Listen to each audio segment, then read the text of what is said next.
یا ایھا النبی اذا جاءک المؤمنات یبایعنک علی ان لا یشرکن باللہ شیئا ولا یسرقن ولا یزنین ولا یقتلن اولادہن ولا یأتین ببہتان یفترینہ بین ایدیہن وارجلہن ولا یعصینک فی معروف فبایعہن واستغفر لہن اللہ ان اللہ غفور رحیم۔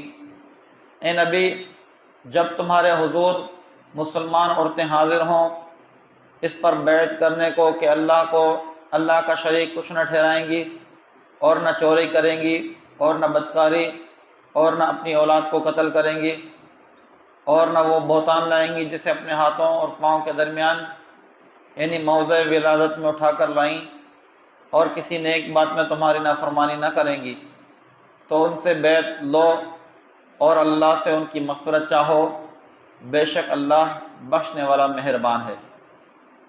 ترجمہ کنز العرفان۔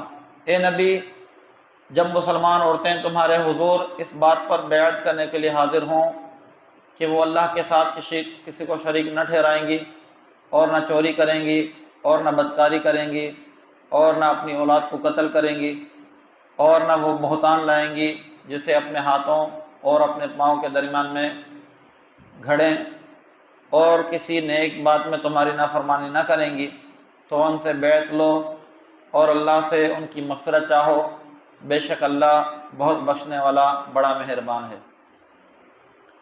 جب فتح مکہ کے دن حضور اقدس صلی اللہ علیہ وسلم مردوں سے بیعت لے کر فارغ ہوئے اور عورتوں سے بیعت لینا شروع کی تو اس وقت یہ آیت نازل ہوئی۔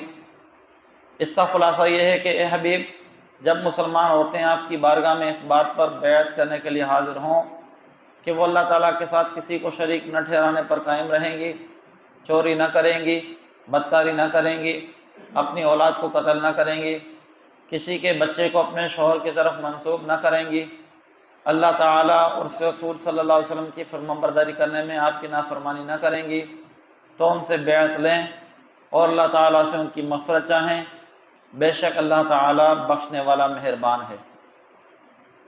جب سرکار دو عالم صلی اللہ علیہ وسلم فتح مکہ کے دن مردوں کی بیعت لے کر فارغ ہوئے تو کوہ صفا پر عورتوں سے بیعت لینا شروع کی۔ حضرت عمر فاروق رضی اللہ تعالیٰ عنہ نیچے کھڑے ہو کر حضور اقدس صلی اللہ علیہ وسلم کا کلام مبارک عورتوں کو سناتے جاتے تھے۔ اسی دوران حضرت ابو سفیان رضی اللہ تعالیٰ عنہ کی زوجہ حضرت ہند بنت عتبہ رضی اللہ تعالیٰ عنہ ڈرتے ڈرتے برقع پہن کر اس طرح حاضر ہوئیں کہ پہچانی نہ جائیں۔ نبی اکرم صلی اللہ علیہ وسلم نے فرمایا، میں تم سے اس بات پر بیعت لیتا ہوں کہ تم اللہ تعالیٰ کے ساتھ کسی کو شریک نہ کرو گی۔ حضرت ہند نے سر اٹھا کر کہا، آپ ہم سے وہ عہد لے رہے ہیں جو ہم نے آپ کو مردوں سے لیتے ہوئے نہیں دیکھا۔ اس دن مردوں سے صرف اسلام و جہاد پر بیعت لی گئی تھی۔ پھر حضور پرنور صلی اللہ علیہ وسلم نے فرمایا کہ اور چوری نہ کرو گی۔ حضرت ہند رضی اللہ تعالیٰ عنہ نے عرض کی، حضرت ابو سفیان بخیل آدمی ہیں اور میں نے ان کا مال ضرور لیا ہے، میں نہیں سمجھتی کہ مجھے حلال ہوا یا نہیں۔ حضرت ابو سفیان رضی اللہ تعالیٰ عنہ وہاں حاضر تھے۔ انہوں نے کہا، جو تو نے پہلے لے لیا اور جو آئندہ لے گی سب حلال ہے۔ اس پر نبی کریم صلی اللہ علیہ وسلم نے مسکراتے ہوئے ارشاد فرمایا، تو ہند بنت عتبہ ہے؟ عرض کی، جی ہاں، مجھ سے جو کچھ قصور ہوئے ہیں وہ معاف فرما دیجیے۔ پھر حضور انور صلی اللہ علیہ وسلم نے فرمایا، اور بدکاری نہ کرو گی۔ حضرت ہند رضی اللہ تعالیٰ عنہ نے کہا، کیا کوئی آزاد عورت بدکاری کرتی ہے؟ پھر ارشاد فرمایا، اپنی اولاد کو قتل نہ کرو گی۔ حضرت ہند رضی اللہ تعالیٰ عنہ نے کہا، ہم نے چھوٹے چھوٹے بچے پالے، جب وہ بڑے ہو گئے تو آپ نے انہیں قتل کر دیا، اب آپ جانیں اور وہ جانیں۔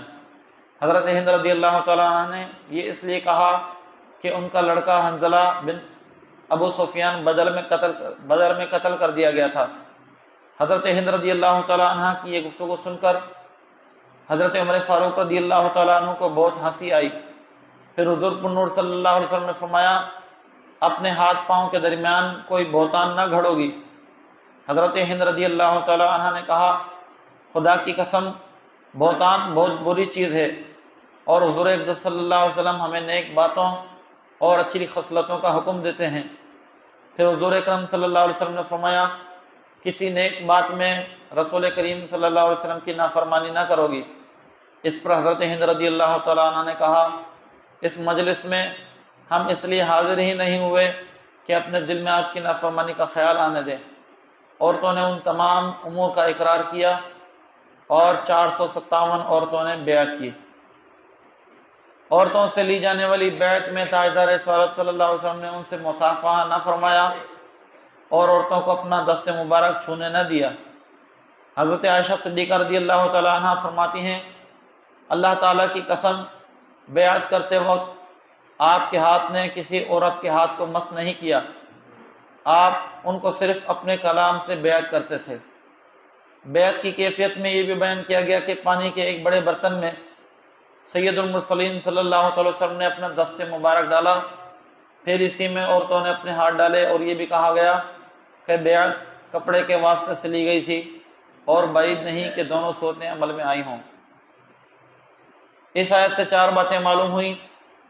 پیر کسی کو مرید کرتے وقت عمومی توبہ کے ساتھ خاص ان گناہوں سے بھی توبہ کرائے جن میں مرید گرفتار ہے، مثلا بے نمازی سے ترک نماز کی یا سود خوری سے خاص طور پر توبہ کرائے اور آئندہ کے لیے اس پر قائم رہنے کا حکم دے۔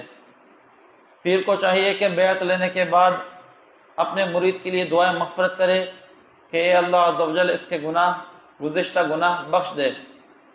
خود توبہ کرنے کا حکم ہے اور اللہ تعالیٰ کے کسی مقبول بندے کے ہاتھ پر توبہ کرنے کا دوسرا حکم ہے۔ مسلمانوں کا مشائخ کے ہاتھ پر بیعت ہونا سنت ہے، کیونکہ یہ مومنہ عورتیں حضور اقدس صلی اللہ علیہ وسلم سے اس کی بیعت کرتی تھیں کہ ہم آئندہ گناہوں سے بچیں گی۔ یہی مشائخ کی بیعت کا منشا ہے۔ یاد رہے کہ بیعت کی 4 قسمیں ہیں: بیعت اسلام، بیعت خلافت، بیعت تقوی اور بیعت توبہ۔ آج کل کی بیعت توبہ یا تقوی کی بیعت ہے۔ اس بیعت کا ماخذ یہ آیت اور اس جیسی دوسری آیتیں ہیں۔ اللہ رب العالمین کی بارگاہ میں دعا ہے جو کچھ سنا اسے یاد رکھنے، اس کے مطابق عمل کرنے کی توفیق عطا فرمائے۔ آمین۔ وما علینا الا البلاغ۔